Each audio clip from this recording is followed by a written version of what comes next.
Oh, I got one, and then lost one. You had one. I think he just cut me off. Did I tell you Yeah, you had one? he gill plated me. Plated me.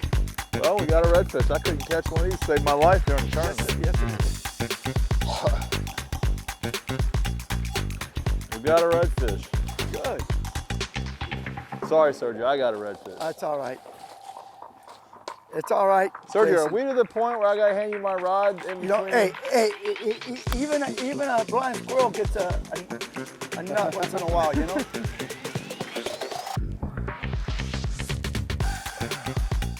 All right.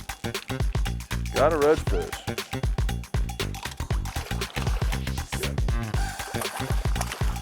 Wow. That's one of the ones you couldn't catch the other day, right? Yeah. That's not a bad one. That's a nice slot. This fish would have been good for 10th place. I know. Look at that. That's a super nice fish. Look at the spots on him. Check this out.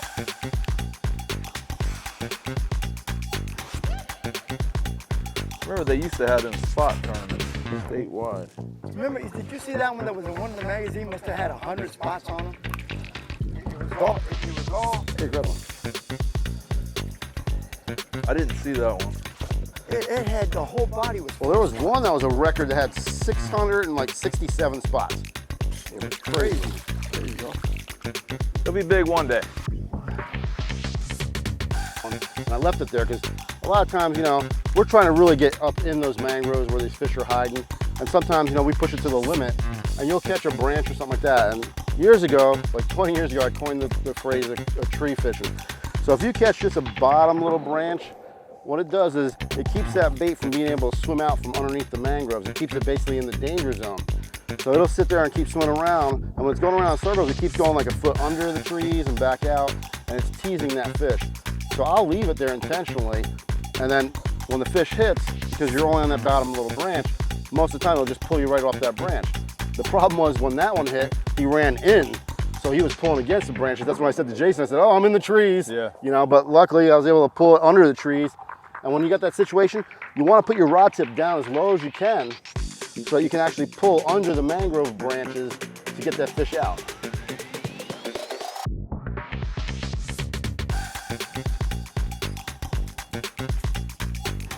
You got him. Here we go. Here we go. Here we go. Oh, that could be a grouper. That could be a grouper. What? Yep. What? Yep. Oh, it's the guy who tied the knot. Nah, he broke me off on the bottom. Oh, I think the knot came loose. But, What was the prediction, George? hey, try to pull that drag out. Oh, I know it wasn't my line. It was a good one.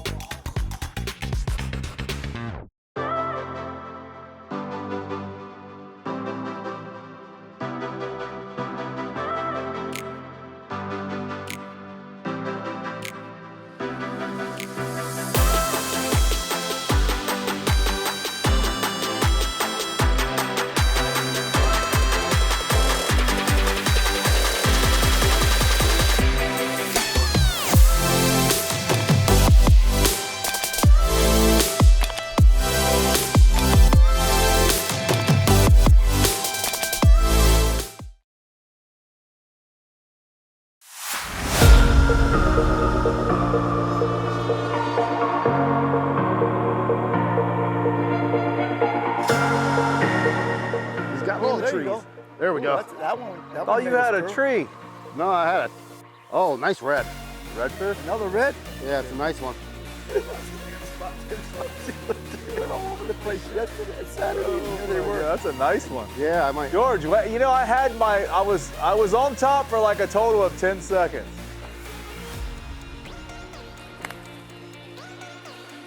Hey, you want to give me the assist on this one? This is a nice one. Wait a minute. Oh. Oh. He's trying to get all of us here. I'll dive on this. You know, like this. There you go. I got you, George. Hold him right there. Got you. Okay. Oh, that's a nice one. Yeah, dude. Oh, look at that. Oh. George, get a picture of you George, with that this one. is salt in the wound right here, man. Sorry, buddy. That's okay. I don't like to show off, but once in a while I do. I really could have used this fish on Saturday. Right? Are you gonna wait till it gets off, or? Nice, man. Thank you. Well, Make sure we let him go. right. Oh, nice. Very good. Yeah. Yeah, I'm taking pictures to put it on the Facebook right now. Yeah. No, you don't. I got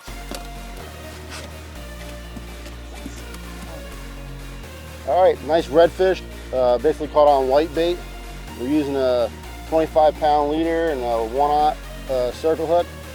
Took it real good. Jason led us to these fish today, so I appreciate that, Jason. Hey, it's all good, man. Yeah. I love when a plan comes together. 2 redfish in a row, and that's all you needed Saturday. Right. That's, yeah. I'm gonna get this yeah, guy. I'm gonna get this guy We're not back gonna in talk the about water. that one, Sergio.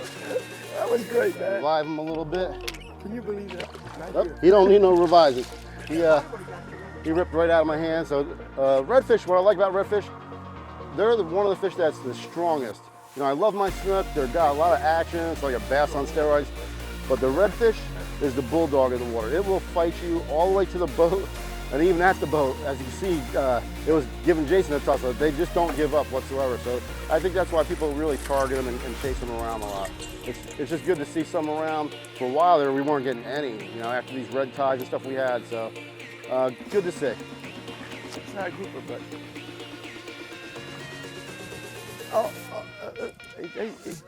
He's getting a little stronger now.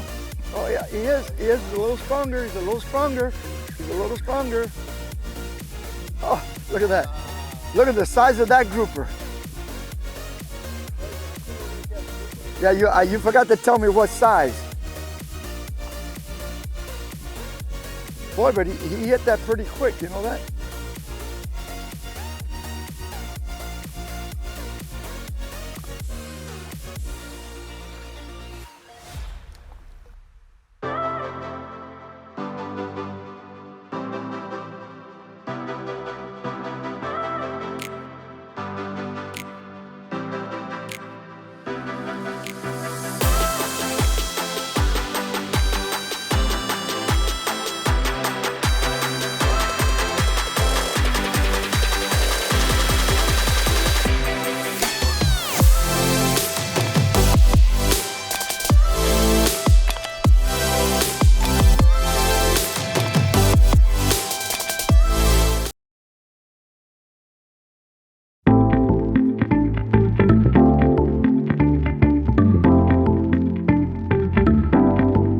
Yeah, guys, so we've shifted off. We're gonna do a little bit of bay fishing, and we're hopefully we get a grouper. We've lost a couple fish, possibly mackerel, bluefish.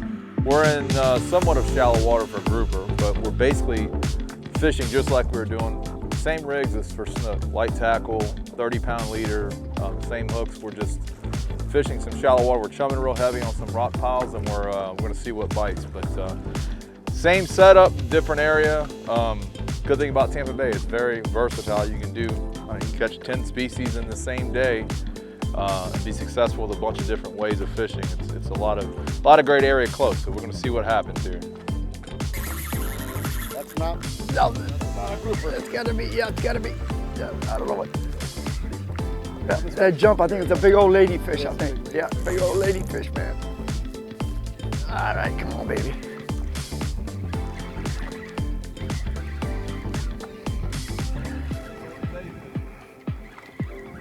Oh, they got off. Big old ladyfish. Come on, Jason, land me that grouper. I'm trying. I'm mad that one got off. Here you go, sir. Yeah, I lost a good one too. Yeah. You had yours on a little long. I got 2 big rods up there. One of them's tied up. I don't know, Sergio. I pulled some 35 inches out of here. He's not real big, but I got him. I don't know. Sometimes they come at you. Another grouper. All right, George. Well, he's got 2 baits in his mouth. 2? Yeah. Oh, the other one's my probably there's one. probably-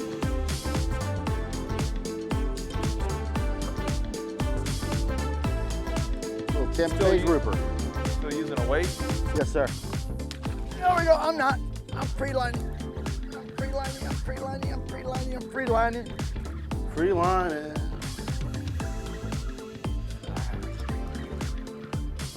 There you go. All right, that's 3 grouper. Little grouper. Grouper. They might be little, but they're grouper. Grouper. I love free line and pinfish. Oh man, There's some pinfish in there, a few. I was looking. Not many. you see. Well, the big thing about grouper is the gag grouper's got to be what, 24 inch, right, Jason? Yeah. And they're going to close it at the end of December, and it's only going to be open between September 1st and November 10th, starting next year. Really? Yep. It's only going to be open for 9 weeks. Yeah, no, they just changed it again. It'll be September 1st through November 10th. So you got September, October, and 1 week in November, and then you got to let them go. And they got to be 24 inches long, and there's 2 per boat, 2 per person, right? I think so. They keep changing the limits and regs. I'll look. A good, for the viewers out there, a good app to use is the Fish Rules app. It's backed by the FWC, it's real simple. I love that app. Yeah, it works real good. I have to use it because they just keep changing everything every year. I can't even keep up with I mean, the snook reds and trout I kind of know, but they keep changing everything. So it's a good app to have on your phone. I got it. I mean, everybody should have.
Yeah, I love the snook just for their action and their jumping out of the water, their speed.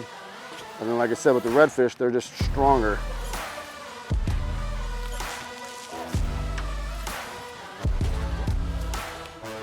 All right, Sergio's on. I'm gonna let this guy go, but all right. So this black line on the snook, what they call the lateral line, is actually a sensory. It picks up on little electric pulses, basically what the bait fish and other fish and predators also give off. So that's how he detects when a bait fish is near him, and he can go basically go crush it. And then they have these very large eyes, good for seeing. Their sight is really good. And then if you look at their mouth, it's a kind of a bucket mouth like a bass, so I call them bass on steroids, but they have a very powerful jaw. They have a very powerful jaw that a lot of times when they get a bait, you'll hear their jaw actually pop shut. And that's the dead giveaway that you got snook in the area. And so a lot of times when you see people using fish grips and stuff like that, what you want to do is you want to support the belly, put the fish grip in, and then lift it up like this. Don't let that fish hang down, because you'll poke a hole through the bottom of his mouth, and then he loses the suction power that he has when he comes up for a bait and he tries to suck that bait in. You know, it won't kill him, but you're making it harder for them to feed. Oh, bring him up, bring him up, bring him up. Hey, that's it, you got him, you got him. That's the one that bit me and got off. Uh-oh. Oh, buddy. Oh, come on, bring him up. I'm out of your way. Oh, and I had one on too. Well, that's all right. You come first. That's a good one there. Oh, look at here. That. Hang on. Woo, woo. Where were you at? Same place I caught the last one. All right. Nice. George.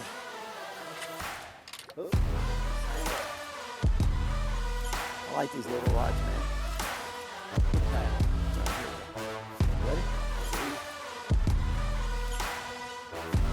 Ready? It's almost big as, no, you ready? Enough is enough. I'm going to my slacker rig now. Yeah, he did it. Are you still using a jig head? Yes, sir. Well, hopefully they'll get it back. He said, no, I'm not using a jig head. Yeah, right? No, I don't Just know don't what put my you're reel in the talking about. water, whatever you do. No, no. I don't care what else you do. Don't put mine in the water. There you go. Okay. Yeah, pull on. See what you can do. Be careful with the teeth. Yeah, well, be careful with the teeth. 22? 23? Woohoo! So now they see me using this jig head and I caught 2 nice ones in a row, so everybody's switching out. We gotta get down to the bottom. Seems like that's what they're doing today. Maybe they don't want to come off the bottom, but that's a nice one. Here we go, we're gonna go for the launch. What do you want? I do the same thing with the jig head. I tie that loop knot, and that allows that jig head, whether you're using artificial or a live bait, it allows that bait to really move around a lot. And the more action you have, usually the better results you'll get.